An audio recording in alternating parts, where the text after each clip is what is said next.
보면은 이 사단에 대해서 좀 나온단 말이죠. 이거 욥기 1장 7절 한번 보자고. 욥은 말이죠. 이게 내가 항상 얘기하지만 이게 지금 느헤미야 이후에 느헤미야 때라는 게 이게 바벨론 포로 유수기 때거든요. 이게 지금 역사적으로 바벨론 포로 유수기 때인데 이때 이제 이게 욥기가 가운데 껴 있어요. 이게 어떻게 이렇게 지금 이게 장수가 이렇게 돼 있는지 모르겠는데 그래가지고 이게 욥이 마치 뭐 바벨론 포로 유수기 때 쓴 것처럼 지금 착각되어지는데 이거 아브라함과 이삭과 야곱 때 쓰여진 책이에요. 그리고 욥은 말이죠. 이게 욥은 족보가 없어요. 욥기 1장 한번 넘겨봐요. 뭐라고 했냐면 그냥 하늘이 내려온 분인데 욥기도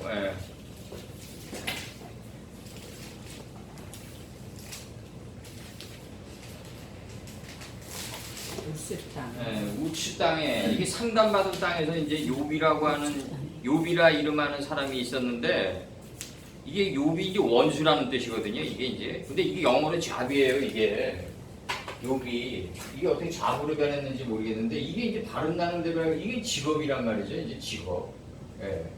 직업이 직업.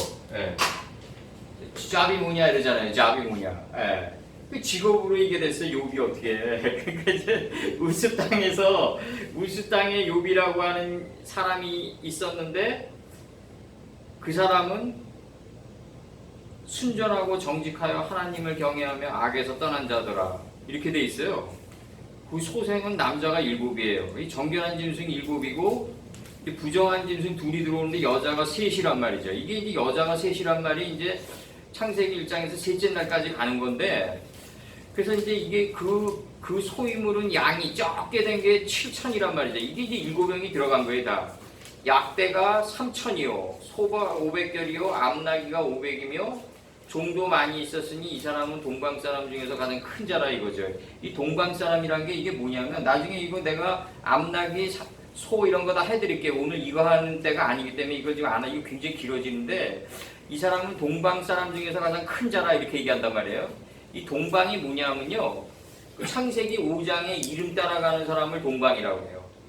아담이 셋을 낳고 셋이 에노스를 낳고 에노스가 게난을 낳고 이렇게 쫙 이름 따라가는 거예요. 이 이름은 이제 여태까지 수도 없이 했는데 여기서 이제 중요한 건 이게 아니기 때문에 이제 1장 7절 한번 봐봐요. 1장 7절을 보면은 여호와께서 사단에게 이르되 네가 어디서 왔느냐 이러거든요. 사단이 이제 여호와께 대답하여 가로되 내가 땅에 두루 돌아다니 여기저기 다녔나이다 이렇게 얘기해요. 지금 한글 성경의 맹점이 이런 건데 여호와께서 사단에게 이르시되 그냥 유목민이 돼서 왔다 갔다 한 것밖에 안 돼요. 지금 여호와께서 사단에게 이르시되 내가 어디서 왔느냐 사단이 여호와께 대답하여 가로되 땅에 두루 돌아 여기저기 다녔나이다 이렇게 얘기해요. 1장 7절에서 이 원판을 보면 이제 뭐라고 나오냐면 여호와가 밝혔다. 요 밑에 것만 보세요. 여호와가 밝혔다. 그 사단에게 네가 어디로부터 왔느냐 들어갔느냐 이렇게 얘기해. 네가 어디로부터 왔느냐 이렇게 얘기하고 그러니까 이제 그 사단이 빠양 이렇게 대답해요. 여호와에게 채찍의 사역으로 매의 역할을 하며 두루 다녔나이다라고 밝혀요. 그러니까 이게 무슨 얘기냐면요. 우리가 하나님의 말씀에서 빗나간 삶을 살 때는 사단의 속성을 가진 사람을 갖다 붙여버린단 말이죠. 예. 그래가지고 표백시켜버린단 말이죠. 그러니까 예를 들어서 직장생활에서 A라는 사람이 어느 특정한 단점을 가지고 있으면은 B라는 상사를 갖다 붙여가지고 그 단점을 표백시켜 나간단 말이죠. 근데 A라는 사람은 그 B라는 상사가 자기를 괴롭히는지 착각을 해요. 이게 이제 여기서 이제 굉장히 중요한 게 있는데 B라는 상사가 하나님이 이 B라는 상사의 사단의 속성을 사단의 속성을 들어가지고 나를 갖다가 마광시켜 나가는구나, 연마시켜 나가는구나 이렇게 생각하면은 이게 그 사람은 엄청난 공중에 샌 거예요. 이게 근데 B라는 사람이 나를 괴롭히니까 이 직장을 간둬야 되겠다 이렇게 생각하면은 C라는 직장에 들어갔는데 늑대굴 피하려다 호랑이굴로 들어가게 된다는 거죠. 이게 간의 역사에서 중요한 건데 우리가 어느 특정한 단점을 안 고치면은 반드시 사단의 속성을 가진 사람을 갖다 붙여가지고 채찍을 들어서 친다 이거죠. 이게 사단의 역할인데, 사단이라는 게 무슨 어떤 특정한 어떤 굉장한 권세를 가진 영이 아니라 하나님께서 우리를 올바른 자리로 인도하기 위한 역사의 수단이다 이거죠. 예, 역사의 수단이에요. 하나님이 사단이라는 그 능력 있는 자를 만들어 놓고 우리가 사단에게 미혹당하면 너 죄인이다 이렇게 하지 않는다는 거죠. 그러면은 그 사단이라는 엄청난 그 영역을 지닌 어떤 존재를 만들어 놓고 그 사단에게 우리가 지면은 너가 죄인이라고 하면은 그 만들어 놓은 사람에게 만들어 놓은 분에게 책임이 돌아가야 될 거 아니냐 이거죠. 내 얘기는. 사단도 하나님이 창조물인데, 그 사단이란 건 뭐다? 결국 채찍이란 말이죠. 이게 이제 채찍인데, 이게 그 금강석으로 묘사되어 있단 말이죠. 이제 보석으로는 금강석. 이게 매질이에요, 매질, 채찍. 뜻은 똑같아요. 이 금강석으로 우리를 때린단 말이죠. 그러면 이 금강석으로 우리를 때리면은 그게 어떤 현상이 되냐면 철필로 마음판에 새겨진다. 철필로 마음판에 새겨진다.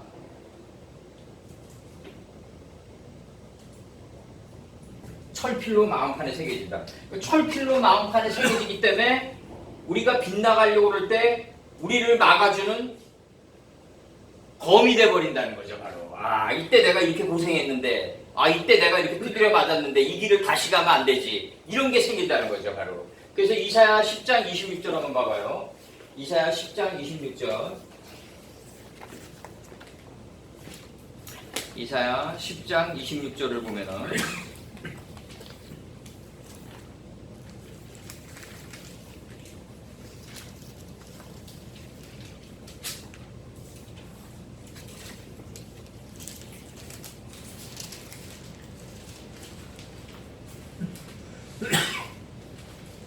여기서 이제 만군의 여호와께서 채찍을 들어, 이 채찍이 사탄이에요.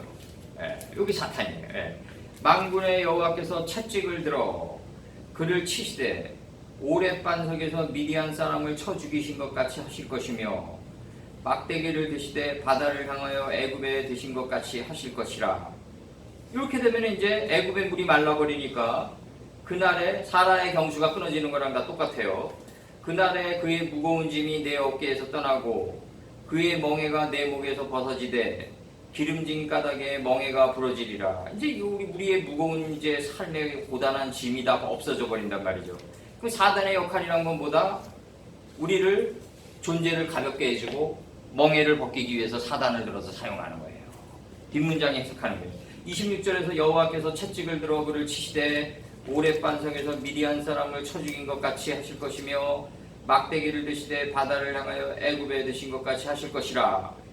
요렇게 이제 채찍을 들어 사단을 들어서 우리를 징책한단 말이죠. 그 목적은 뭐냐면 징책이 목적이 아니라 그날의 무거운 짐을 우리 어깨에서 벗게 하기 위함이라는 거죠. 바로. 우리 무거운 짐을 어깨에서 벗어내게 하기 위함이다. 이렇게 나가요. 그럼 잠언 26장 3절 한번 봐봐요. 잠언 26장 3절. 잠언 26장 3절을 보면은 뭐라고 나오냐면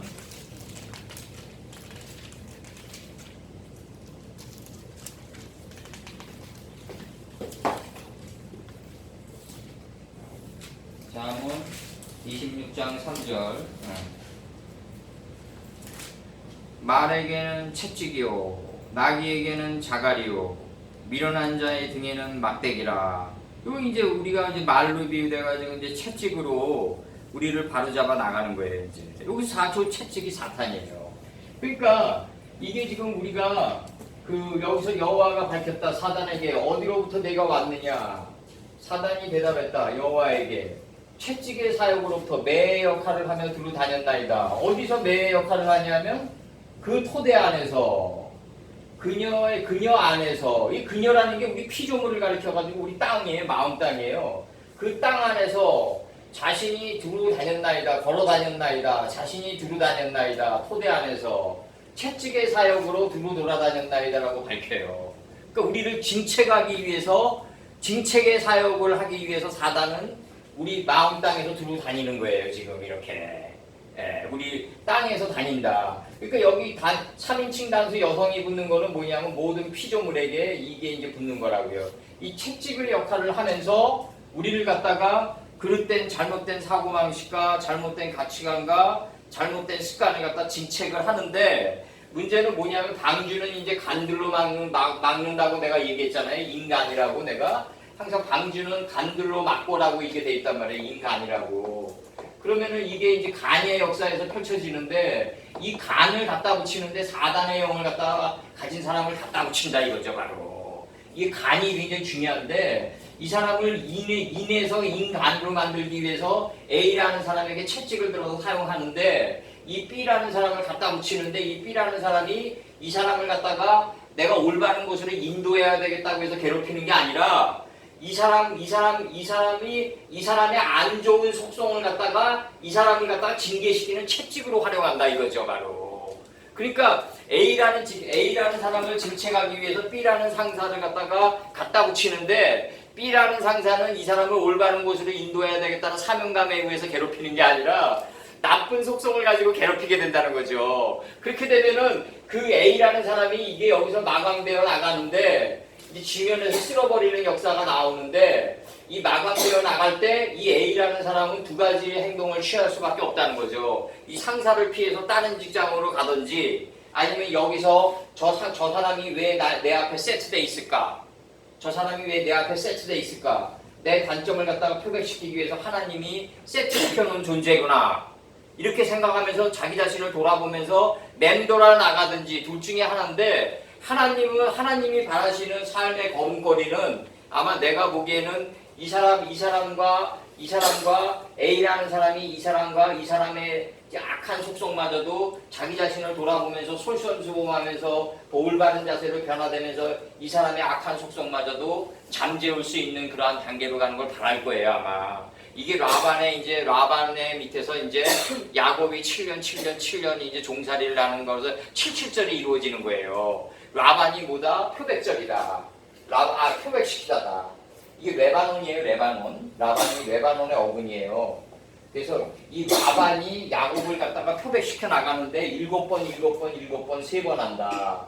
그래서 하나님을 정확히 하는 풀 단계에서도 하고, 인식과 분별의 씨를 맺는 채소 단계에서도 하고, 인격의 열매를 맺는 단계에서도 이게 완전히 법이 할 일이 없는 단계까지 이루어질 때까지 라반은 야곱을 괴롭혀 나갔다. 야곱은 라반을 괴롭혀 나가서 77절이 이루어지는 거다. 이게 77절이 이루어졌다고 해요, 여기서. 그러니까 여기서 중요한 거는 뭐냐면, 우리가 삶을 살아가면서 라반이라는 존재가 우리한테 항상 존재한다고요. 그러니까 목자는 가장 라반이 누구냐면, 그 말씀을 가르치는 사람이 라반이 되는 경우가 많아요. 내가 말씀을 가르쳤는데 그 사람이 라반이 되는 경우가 많다고요. 목사는 그 사람이 라반이 되는 경우가 많아요. 왜냐하면은 그 말씀이 이게 센 게 들어가면은 도고마성이라고, 그 사람도 함께 마성도 세져요. 그리고 이게 우리가 건강한 조직이라는 거는 뭐냐면은, 건강한 조직이라는 거는 그 자기 자신의 생각보다는 좀 더 이 집단의 이익을 생각하면서 행동하는 사람이 많아질 때 건강한 조직이 되는 거거든요. 근데 이게 말씀이 들어가다 보면은, 센 말씀이 들어가다 보면 자기 마음 땅을 경잡하게 바쁘기 때문에 자칫 잘못하면 자기도 모르게 개인주의로 빠지는 경우가 많아요. 이게 원래는 나는 그렇게 생각해요. 나는 원래 교회라는 거는 2차적인 공간이고 자기가 진정한 교회잖아요. 너희가 거룩한 성전임을 알지 못하느냐.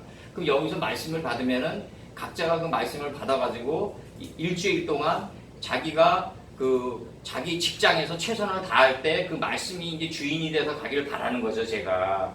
이게 굉장히 중요한 거예요. 예를 들어서 이스라엘 민족이 사사기 400년 동안에 왕들이 없었잖아요. 그러니까 그때는 어떤 사회였냐면은 바깥에서 외부의 침략이 들어오면은 농사 짓다가 농경기구를 들고 나가서 싸웠단 말이에요. 각계전투로.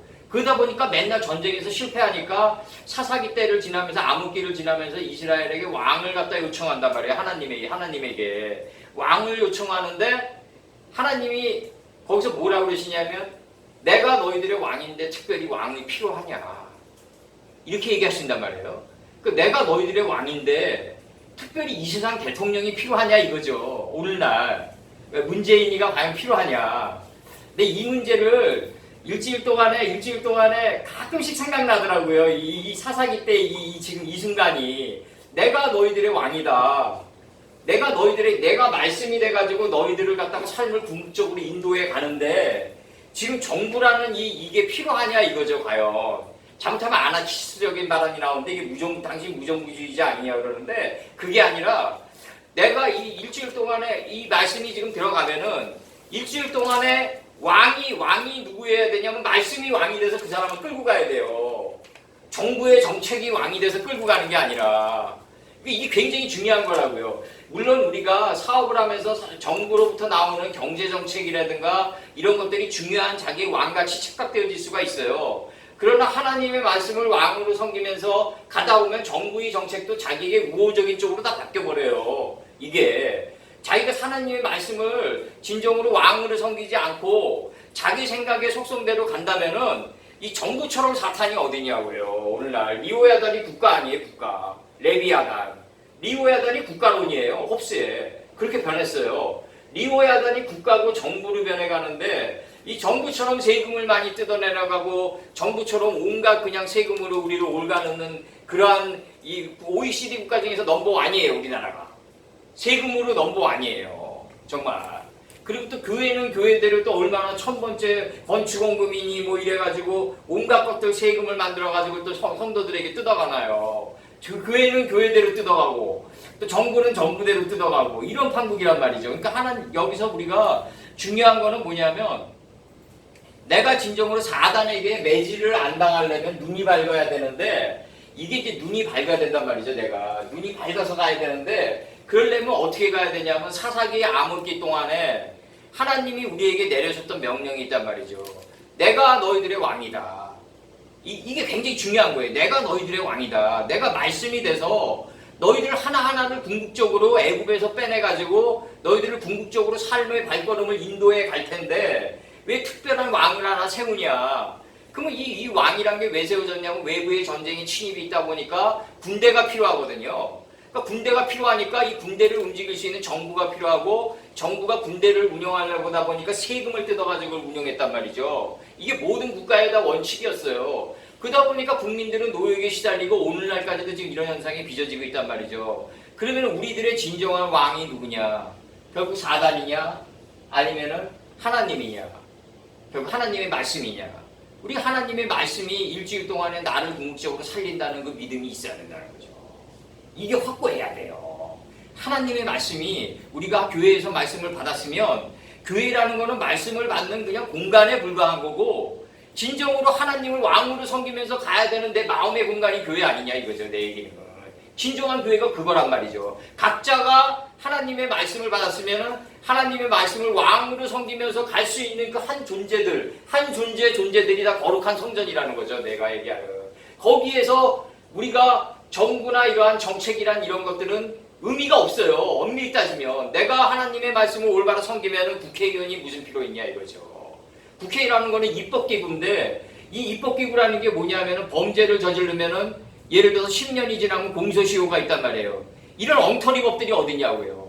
하나님의 말씀은 뭐다? 하나님의 말씀에서 빗나갔으면 뭐다? 끝까지 추적해가지고 죄를 도말해버려요. 하나님은. 그게 사랑이라는 거죠. 공소시효가 어딨냐고요. 하나님 말씀에서. 그러니까 우리가 지금 여기서 말씀을 받았으면은 이 말씀이 왕이 돼가지고 나의 삶을 궁극적으로 내가 이 말씀에 따라 살아가야 돼요. 일주일 동안. 이게 중요하다고요. 도대체 우리들의 왕이 누구냐? 너희들의 왕이 누구냐? 결국 사단이냐? 결국 사단은 뭐냐면 하나님의 말씀을 갖다가 빗나간 삶을 우리가 살게 되면은 사울의 통치하에 놓이게 된다는 거죠. 사울이 뭐다? 음부예요, 음부. 사울은 음부예요. 음부는 뭐다? 피트 오브 디스트럭션이에요. 멸망의 구렁텅이에요. 멸망의 구렁텅이는 뭐다? 내 백성이 무지함으로 망하는 거다. 무지란 말이죠. 무지가 이스라엘의 초대왕이 됐단 말이에요. 무지가 이스라엘의 초대왕이 돼가지고 끌고 간단 말이죠. 바로. 그리고 이 사람들은 왕이 없는 무정부주의를 두려워하지만 정말로 하나님이 바라는 건 뭐냐면 말씀이 왕이 돼가지고 각자의 삶을 궁극적으로 끌고 가기를 바라셨던 거예요. 오늘날까지도. 그럼 말씀을 받았으면 내가 하나님의 말씀을 왕으로 섬기면서 그 말씀에 따라 가면은 이 정부의 모든 정책도 다 우호적으로 바뀐다. 666 금달란트를 두로와 시돈족 속의 솔로몬에게 갖다 바치듯이 정부의 모든 정책조차도 다 바뀐다. 예를 들어서 우리가 그런 게 있어요. 갑자기 예를 들어서 저기 옛날 지금 요 순간만 놓고 얘기하자고. 요 순간만 놓고 우리가 파주나 이런데 민통선 이런데다가 땅을 사놨어요. 그러면은 이게 이제 어느 한 사람은 이제 그게 이제 내 아버님 어머님을 잘 모시기 위해서 그쪽 구장에다가 땅을 사는 거예요. A라는 사람은. 근데 B라는 사람은 땅 투기를 목적으로 사는 거예요. 이렇게 사놨어요. B라는 사람은. 그러면은 이게 어떤 현상이 빚어지냐면 A라는 사람은 아버님, 어머님, 그 다음에 우리 대대손손이 이 땅에 묻혀야 될 땅으로 샀기 때문에 안 팔아요. A라는 사람은 안 판다고요. 그 선의의 목적으로 내 부모님을 잘 모셔야 되겠다는 하늘 뜻에 따라서 그 땅을 사서 거기다가 그 땅 자체를 갖다가 효라는 근본하에서 그 땅을 샀기 때문에 하늘의 뜻에 따라 그 땅을 샀기 때문에 안 팔아요. 그럼 B라는 사람은요 투기를 목적으로 샀기 때문에 그 북한의 정책이라든가 남한의 정책에 휘둘려가지고 힘을 막 슬프고 막 기뻤다 슬펐다 막 이런 걸 롤러코스터처럼 반복하면서 그걸 못 참아가지고 팔아요. 그럼 나중에 시간의 벽을 넘을 수 있는 자가 누가 있겠으리 감히. 이 시간이란 걸 뛰어넘을 수 있는 그 자가 누구냐 하면 바로 인내를 가진 자라는 거죠. 그러니까 예배소 교회는 보다 아시아의 수도다 이거죠. 예배소는 보다 인내다 이거죠. 요한계시록에서 나오는 인내도 사치예요. 무한한 체념 속에 들어가요. 내가 이 땅을 샀다는 이 땅을 샀는데 이 땅이 값어치가 있다 없다는 그 개념은 2차적인 거고 내 부모나 앞으로 우리가 전 가족이라든가 내 후손들이 묻혀야 되겠다는 그 올바른 뜻 하나로 그 땅을 샀기 때문에 시간을 뛰어넘을 수가 있어요. 그렇기 때문에 나중에 정부의 정책이라든가 북한의 변화라든가 이런 걸 다 이런 것들을 갖다가 어디로 섭렵에 들어가냐면 인내가 다 그걸 포괄해가지고 열매를 맺을 수 있는 단계까지 갈 수가 있는데 투기라는 목적으로 산 사람은 같은 파주의 땅을 샀지만은 결국 시간의 벽을 넘지 못하고 팔아버린다. 그렇게 되면 나중에 진정한 승리자는 누구다? 예배소 교회의 속성을 가지고 있는 예배소 교회라는 게 뭐 2018년도 전에 예배소 교회를 얘기하는 게 아니라 오늘날 예배소 교회의 뜻이 내가 그걸 상하포 옷으로 취하고 입고 있어야 된다는 거죠. 인내의 옷을. 그렇게 인내의 옷을 입고 가면은 언젠가는 큰 이게 온다고요. 언젠가 몇백 배, 몇천 배의 그 열매 맺는 오병의 기적이 이루어진다는 거죠. 그러니까 같은 저걸 샀어도 하늘의 뜻에 따라 산 사람은 정부의 정책이나 이런 거에 사단의 채찍이 별 의미가 없어요. 근데 투기 목적으로 산 사람은 정부나 이런 정책이라든가 이런 게 사단의 채찍으로 다가온다고요. 그래가지고 그 마음이 감당을 못해요. 그런 채찍을. 그래가지고 팔아버리면서 진정한 열매를 갖다 놓치게 되는 결과가 온다는 거죠. 그러니까 내가 얘기 드리는 건 뭐냐면 어떤 왕을 섬겼냐 이거죠. 정부의 정책을 왕으로 섬겼냐 아니면은 하나님의 하늘 뜻을 너희가 부모를 섬겨라. 그럼 부모를 섬겨야 되는 거예요 우리가. 그러면 부모를 섬길 때 선산을 갖다가 거기다가 아버님을 갖다가 어머님을 갖다가 올바로 모셔야 되겠다는 그 하늘의 뜻에 따라 산 사람은 이런 사단의 유혹이나 채찍에 의해서 그렇게 일비일비하면서 이렇게 가지 않는다는 거죠. 그 벽을 뛰어넘는다는 거죠. 그래서 큰 열매를 맺게 된다는 거죠. 내가 여기서 얘기 드리는 건 뭐냐면은 우리가 진정한 왕이 누구냐. 진정한 왕은 하나님의 말씀이어야 된다. 하나님의 말씀을 가지고 우리가 가면은 정부의 정책이라든가 모든 대기의 어떤 우리 매크로 에코노믹스라고 해가지고 이 미시경제의 모든 그 실핏줄처럼 흐르는 이 변화가 있어요. 얼마나 이 변화가 많나요 정말 우리나라 정부와 사회이기 때문에 너무 많은 이 변화가 우리 앞에 놓여 있고 우리를 미혹하고 때로는 우리를 채찍으로 다가오고 또 어떤 투자를 한 사람들은 투자를 한 사람들의 또 채찍으로 다가오는 여러 가지 순간들이 있고 또 정부는 정부대로 또 국민들에게 세금을 뜯어가고 이런 모든 것들이 있지만 그 세금을 내고도 남은 오병의 기적을 갖다가 이루게 한다고요 하나님께서. 그래서 내가 얘기드릴 이 강남에도요 땅 부자들이 어떻게 해서 땅 부자들이 됐냐면 그냥 투기 목적으로 산 사람들이 땅 부자가 된 게 아니라 내가 이게 살아봐서 알아요 개포동에 뭐냐면 그 역삼동의 그 땅 부자들은요 농사하는 사람들이었어요 대부분. 그냥 순수하게 자기 농사를 짓는 사람들이 다 땅 부장이 된 거예요. 그냥 땅을 그냥 벗삼아 살아갔던 순수했던 사람들이 다 땅 부자가 됐던 거라고요 다. 우리가 지금만 생각을 하면은 하나님의 뜻을 갖다가 왕으로 섬기면서 살아갈 때 가장 큰 열매가 온다. 그렇지 않으면은 어디에 노임을 받냐면 채찍에 노임을 받는다는 거죠. 사단의 속성을 가진 사단이 무슨 영으로 다가오는 게 아니에요. 사단의 속성을 가진 사람을 갖다 붙여버린단 말이죠. 그러니까 그걸 참기가 힘들어져요. 그러니까 내가 항상 얘기 드리는 게 뭐냐면 항상 너희들의 왕이 어디 있느냐. 너희들의 왕이 눈에 보이는 정부냐, 군대냐, 권력이냐, 정부의 정책이냐 이런 것들은 다 뭐 트럼프냐, 뭐 이런 건 다 의미가 없어요. 이런 모든 사람을 일순간에 뛰어넘을 수 있는 유일한 길은 뭐다? 말씀을 벗삼아서 가는 길이다 이거죠. 말씀을 왕으로 섬기면서 가야만 그 모든 변화와 모든 억압과 이런 것들을 다 뛰어넘을 수 있다는 거죠. 바로 이 굉장히 중요한 거고 너희들의 왕이 누구냐? 바로 나 아니냐? 특별한 왕이 뭐 필요하냐? 이게 맞다고요. 내가 하나님의 말씀대로 살아간다면 대기의 모든 기운이 나에게 우호적으로 바뀐다. 이게 솔로몬에게 금반달 666 금달 두로와 시돈벽석이 666이고 금달란트를 갖잡았었던 우주의 원리다 이거죠. 남편과의 관계, 모든 자식과의 관계, 뭐 동과의 관계 이런 모든 것들이 다 풀려요. 다 풀린다고요. 하나하나 힐탈에 풀리듯이 다 풀린다. 내 안에서 하나님과 야곱이 야뽕나루터에서 하나님의 법과 씨름에서 이길 수만 있다면 바깥 세계의 모든 것들은 순조롭게 순차적으로 다 풀려나간다. 우리 그렇지만 우리가 하나님의 말씀을 등지고 바깥 세계를 먼저 평정하려고 나가면 멧돼지가 올무에 갇힌 것처럼 모가지가 더 조여온다 이거죠.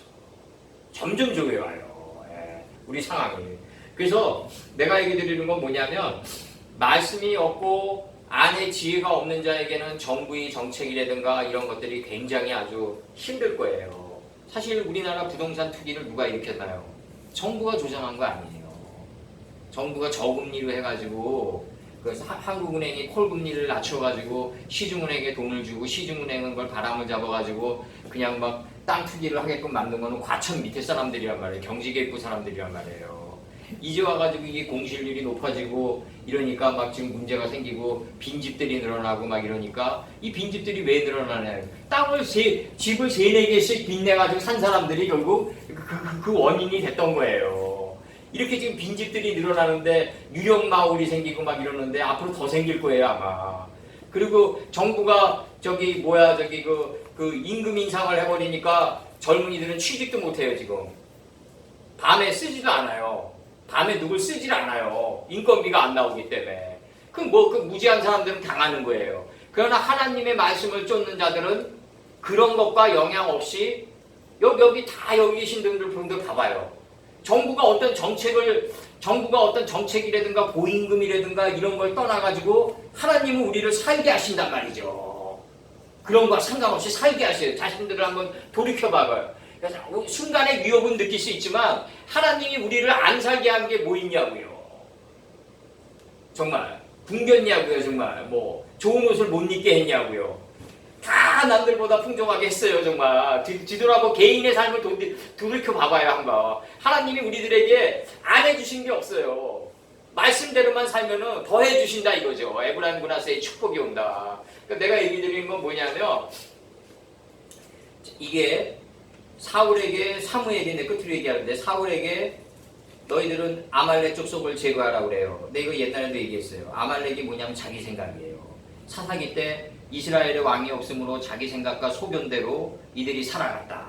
자기 생각과 자기 소견대로 살아갈 때 하나님은 그걸 징계하기 위해서 사단의 속성을 가진 사람을 갖다 붙인다. 그러면 이게 누굴 갖다 붙여요? 사울을 갖다 붙이는 거예요.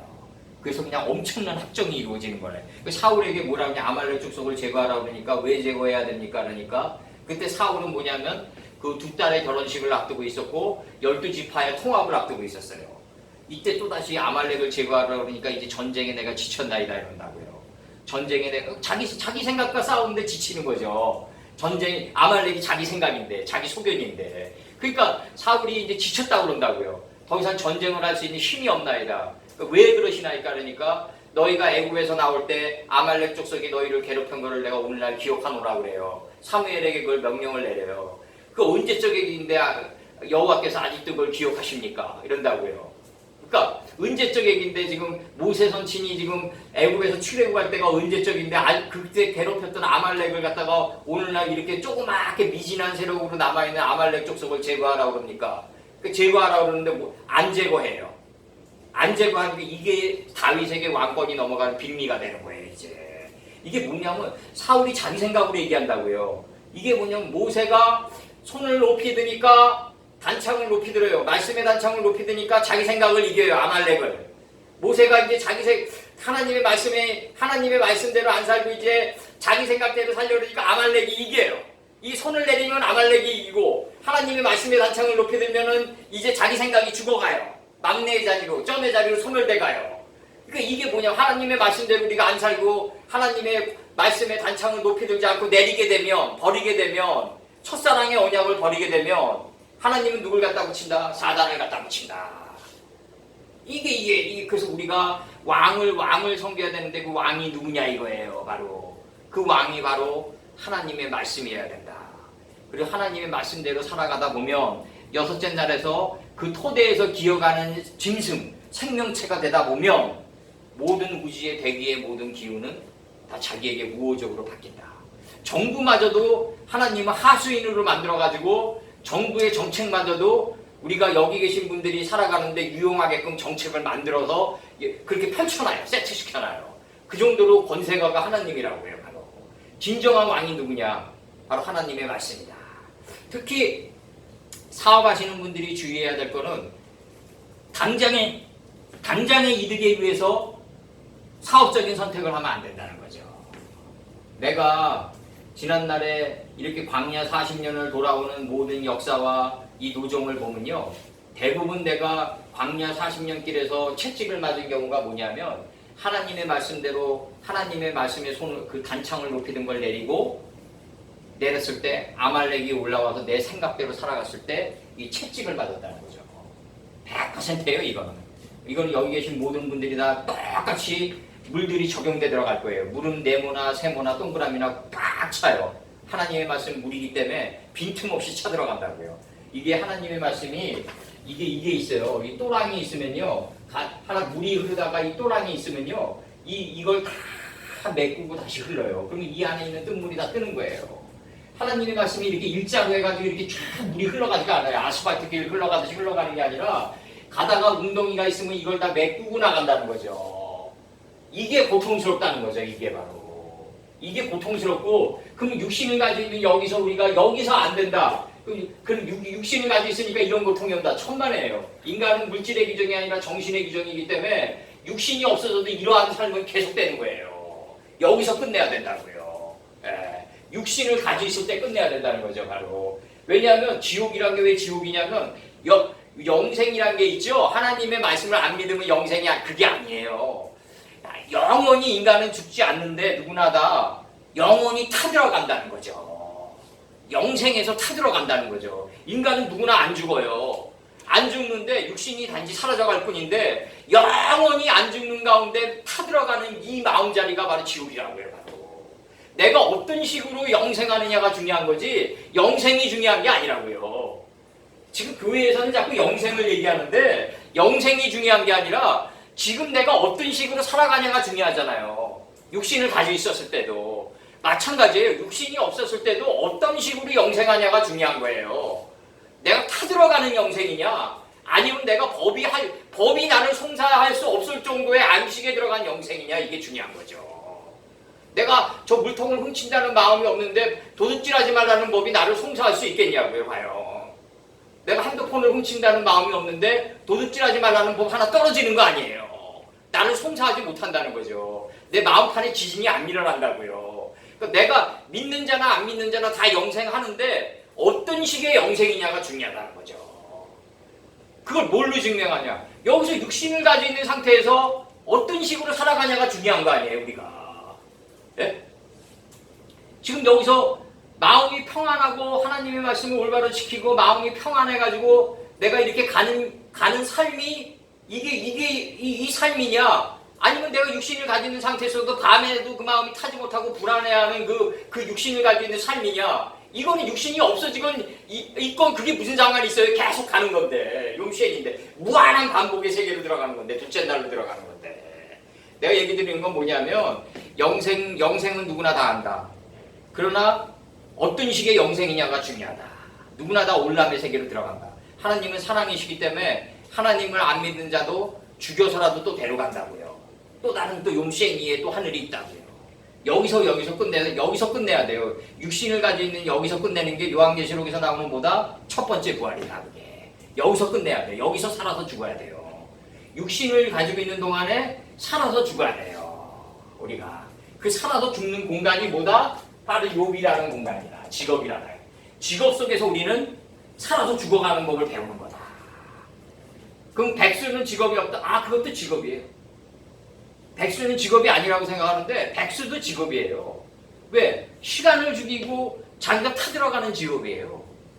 백수가 할 일이 없다고 아니 시간을 죽이면서 자기가 타들어가는 직업이 백수라고요. 바로 백수도 직업이에요. 바로 그거는 자기가 쉬는 직업처럼 힘든 직업이 어디 있냐는 거예요. 할 일이 없는 직업처럼. 그러니까 얘가 여기서 얘기 드리는 건 뭐냐면 우리가 우리 생각대로 살아가면 절대로 안 된다. 아말렉의 속성대로 살아가면 안 된다. 우린 어떤 왕을 섬겨야 된다? 하나님의 말씀을 왕으로 섬겨야 된다.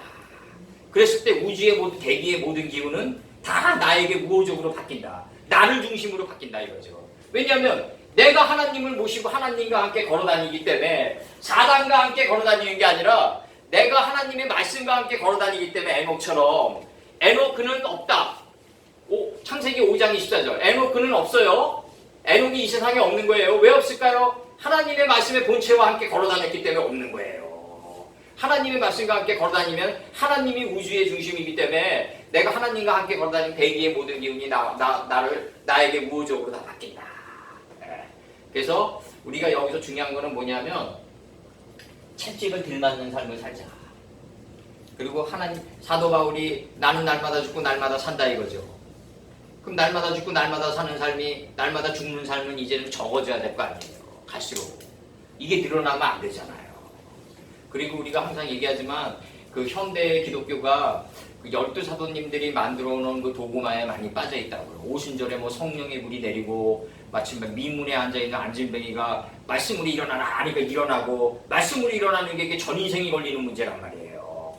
말씀으로 하나님의 말씀을 왕으로 삼아가지고 내가 진정으로 내 존재가 일어나는 그 경우가 전인생을 걸고 가야 되는 스발로 가는 동편길이란 말이죠. 그게 간단하게 내가 얘기하지만 부흥 강사들이 안진뱅이 하나 놓고 일어나라고 해서 일어난 안진뱅이들은 다 가짜예요. 진짜 안진뱅이 한 명도 없었어요. 이거 진짜 명심해야 되고 이 하나님은 그렇게 임하시지 않아요. 말씀에 의해가지고 차곡차곡 그 사람을 성장시킨다는 거죠. 그리고 그 동력은 뭐다? 직업을 통해서 반드시 일으킨다. 직업이 이 잡인데 이게 욥이란 말이죠. 왜 이 직업을 통해서 일으키냐면 직업 속에서 사람을 만나게 해준다는 거죠. 간을. 직업 속에서 만나게 해주는 거예요. 그래서 내 존재가 하나하나 깎여나가면서 말씀에 의해서 내가 일어나기를 바라는 거지. 안진뱅이가 말씀에 의해서 일어나라. 이게 바로 12사도 때에 지금 도구마가 아직도 오고 있다는 거죠. 그러니까 내가 얘기 드리는 건 뭐냐면 12사도님들이 훌륭하셨는데 이제는 좀 더 발전돼야 돼요. 사도 바울보다 더 큰 말씀을 가지고 있는 이 시대의 선지자들이 있단 말이죠.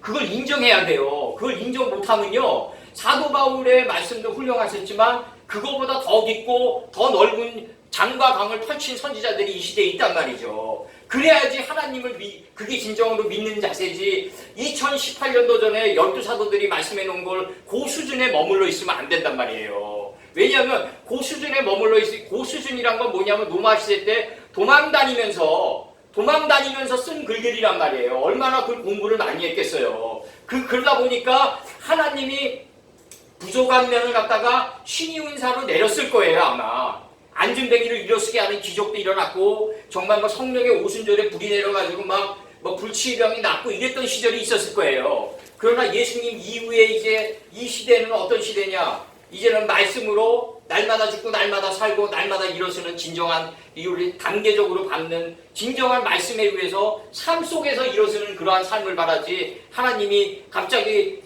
안진뱅이가 일어서고 그러면 안진뱅이가 일어서면 그 사람에게 돈다발 가지고 몰려드는 사람이 얼마나 많나요? 그 사람 반드시 부패해요. 그 사람도 부패하고 돈다발 갖다가 치는다는 사람도 사망이고 그 사람은 또 땅을 거대하게 사가지고 이게 또 엄청난 이 눈에 보이는 세계가 천국인 양만 미화해 갈 거 아니에요. 이런 식으로 가면 안 되는 거고 하나님의 말씀을 왕으로 섬겨가지고 삶 속에서 차곡차곡 조밀한 성읍이 돼서 일어서게 하는 삶을 살아야 된다. 이제는 그래서 말씀도 좀 더 깊고 좀 더 장과 강이 넓은 말씀을 갖다가 이 뚜껑을 열어주는 시대로 들어가니까 사도 바울이나 12사도님들이 훌륭하셨는데 이제는 그 시절의 수준에 머무르면 안 된다. 우리가 막 아멘 하고 이거 다 좋다 이거죠.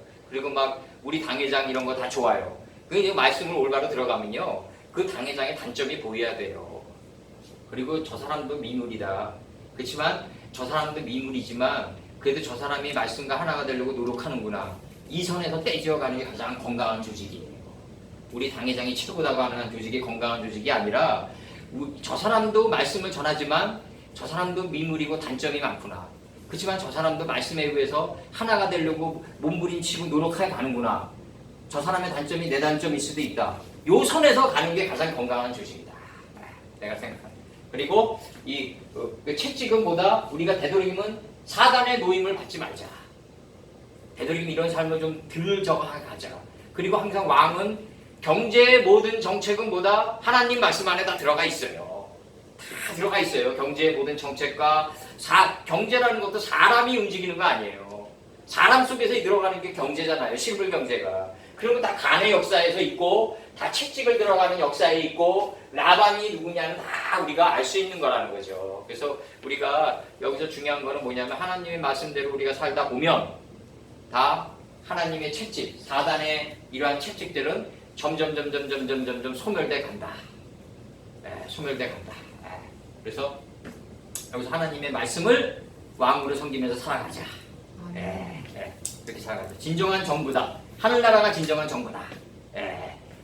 나의 조국과 나의 국적은 어디 있다? 사도 바울 말씀대로 하늘나라에 있다. 사도 바울이 제대로 가셨어요. 그러니까 하늘나라를 이제 영토를 하늘나라의 지경을 이제 하나하나 떠서 우리는 그 사도 바울보다 더 조밀하게 하늘나라가 이름들로 돼 있으니까 관악구면은 뭐로 돼 있죠? 봉천동, 신림동, 서당동으로 돼 있어요. 그럼 그 이름을 해석해야 돼요. 그래야지 그 이름의 뜻을 알아야 내가 사는 동네의 이름을 알아야 될 거 아니에요. 12사도님 때는 그러지 못했어요. 가나안 땅이 이게 우리 땅이거든요. 그 가나안 땅의 수많은 지명 이름이 어떤 뜻인지를 알아야 돼요. 그렇게 못해준다고. 그 시절엔 그렇게 못했어요. 왜냐면 목숨 부지하기 바쁜 시절이니까. 언어가 또 이렇게 사전으로 이렇게 전문화되어 있지도 않았던 시절이란 말이에요. 이제는 어떻게 해야 된다? 내가 가나안 땅의 지경이다. 그럼 가나안 땅의 지경 하나를 떠내가지고 인격의 옷으로 바꿔 입도록 해줘야 된다. 이 시대는 그래야 된다는 거죠. 그래야지 사단의 채찍이 물러간다는 거죠. 그래서 기도하시고